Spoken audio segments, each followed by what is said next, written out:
I don't think people understand just how massive America's debt really is. Hey America, let's talk about something fun: debt.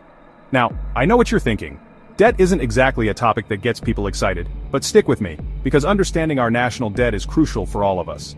Specifically, the giant, terrifying pile of it our country is currently sitting on. It's not just a number on a screen.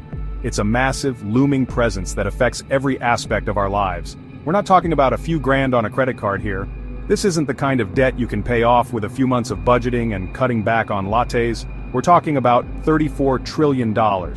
Yes, you heard that right, 34 trillion. It's a number so large it's almost impossible to comprehend. That's trillion with a T. To put that into perspective, if you spent $1 million every single day since the birth of Christ, you still wouldn't have spent $1 trillion. It's a number so big it makes your head spin. Imagine trying to count to 34 trillion. It would take you over 1,000,000 years if you counted one number per second without stopping. Imagine a stack of $1 bills reaching all the way to the moon.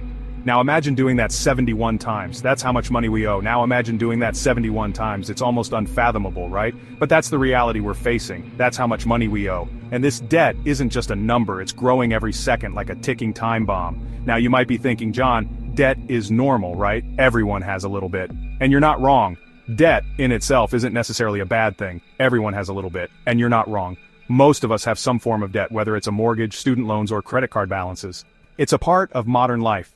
Countries use debt to invest in things like infrastructure, education, and defense. These are essential investments that can drive growth and improve the quality of life for citizens.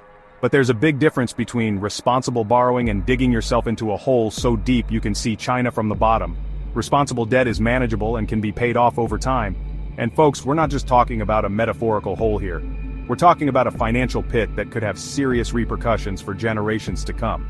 This debt has real consequences for all of us, impacting everything from the economy to our daily lives. It can lead to higher taxes, reduced public services, and increased borrowing costs. So, buckle up, because we're about to take a deep dive into America's debt crisis. We'll explore how we got here, what it means for our future, and what we can do about it. Stay tuned, because this is one ride you won't want to miss. So, where did all those trillions go? Well, picture a giant hungry monster with Uncle Sam's hat on. This monster has an insatiable appetite, and it's been feasting for decades. But what exactly is it devouring? Let's break it down. It's got a few favorite snacks. First up, the military. The United States has always prided itself on having one of the most formidable military forces in the world. From tanks to fighter jets and soldiers marching in parades, the military is a significant part of our national identity. We spend more on defense than any other country, gobbling up trillions over the years. Our defense budget is astronomical, dwarfing that of other nations. This spending ensures that our military remains cutting edge, but it comes at a hefty price. Don't get me wrong, a strong defense is important. It's crucial for maintaining national security and protecting our interests both at home and abroad. The sight of the American flag waving and soldiers saluting stirs a sense of pride and patriotism in many. But are we getting the best bang for our buck?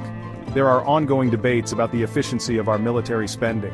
Some argue that there's a lot of waste and that funds could be better allocated. This is a complex issue that requires careful analysis and scrutiny. That's a whole other show. The intricacies of military spending and its impact on our economy could fill hours of discussion on their own. But for now, let's move on to another major expenditure. Then there's social programs like Medicare, Medicaid, and Social Security. These programs are essential for providing healthcare and financial support to millions of Americans, especially the elderly and vulnerable populations. These are vital safety nets that millions of Americans rely on. They ensure that people can access medical care and have some financial stability in their later years. The sight of an elderly couple receiving care or a doctor attending to a senior patient highlights the importance of these programs.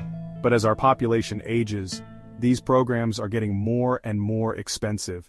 The aging population means more people are drawing from these funds, and the costs are rising. This trend is putting a significant strain on the budget. And let's not forget about the interest payments on our debt.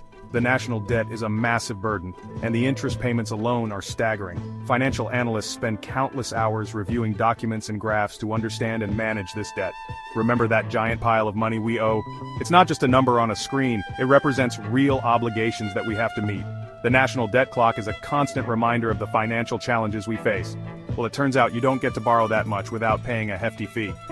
The interest on our debt is like a financial black hole, sucking up resources that could be used elsewhere. This is a significant issue that affects our overall economic health. This problem didn't appear overnight. It's the result of years of fiscal policies and decisions made by various administrations. It's been building for decades, with each president adding their own layer of spending to the cake. From historical spending graphs to archival footage of past presidents, it's clear that this is a long-standing issue. And just like a cake left out in the rain, this debt is starting to crumble. The consequences? They are far-reaching and impact every aspect of our society. Slower economic growth, fewer resources for important programs, and a weaker position on the global stage. The economic growth chart shows a worrying trend, and the sight of an empty classroom or the US flag at half-mast symbolizes the broader implications of our financial woes. Now you might be thinking, John, this all sounds terrible. The economy is in shambles and the government is scrambling to find solutions. It's a stressful time for everyone, from policymakers to everyday citizens. But there are easy solutions, right? Surely with all the brilliant minds in government and economics, someone has a straightforward fix. We can just raise taxes or cut spending. These are the go-to solutions that always seem to come up in discussions. Well, if it were only that simple, the reality is far more complex and nuanced than these quick fixes suggest. The truth is, both of those solutions are like trying to put out a fire with a teaspoon. Let's start with taxes. Raising taxes might seem like a straightforward way to increase government revenue, but it's not without its challenges. Yes, raising taxes on the wealthy could generate some revenue. The idea is that those who have more should contribute more to the public coffers. But it wouldn't be enough to make a dent in our massive debt. The national debt is so enormous that even significant tax hikes on the rich wouldn't cover the gap. And let's be honest, getting Congress to agree on any kind of tax increase is about as likely as finding a unicorn riding a Segway through Times Square. The political gridlock makes it nearly impossible to pass such measures. On the other side of the aisle, you've got the folks who want to slash spending. They argue that the government is bloated and inefficient, and that cutting spending is the way to balance the budget. Now, some government spending is wasteful, no doubt. There are certainly areas where funds could be better allocated or saved altogether. But these cuts often target vital programs that millions of Americans rely on. Social services, healthcare, education, these are not just line items on a budget, but lifelines for many people. Plus, history has shown us time and time again that austerity measures, that's fancy talk for cutting spending, can actually harm the economy more than they help. When the government cuts spending, it often leads to reduced economic activity, higher unemployment, and slower growth. So, while the tax and cut tango might seem like a dance worth trying, it's clear that the steps are far more complicated than they appear. Okay, John, you say, what about just printing more money? Problem solved, right? If only it were that easy. Printing more money might seem like a quick fix, but it's more like slapping a band-aid on a bullet wound. See, when you flood the market with more money, it throws off the delicate balance of supply and demand. Suddenly, everyone has more cash, but the amount of stuff to buy stays the same. What happens? Prices go up. That's called inflation, and it's not pretty. Remember the Weimar Republic in Germany after World War I? They tried printing their way out of debt, and it led to hyperinflation so bad, people were using stacks of money as wallpaper. So, while printing money might seem tempting, it's a dangerous game with potentially disastrous consequences. We need real solutions, not just magical money trees.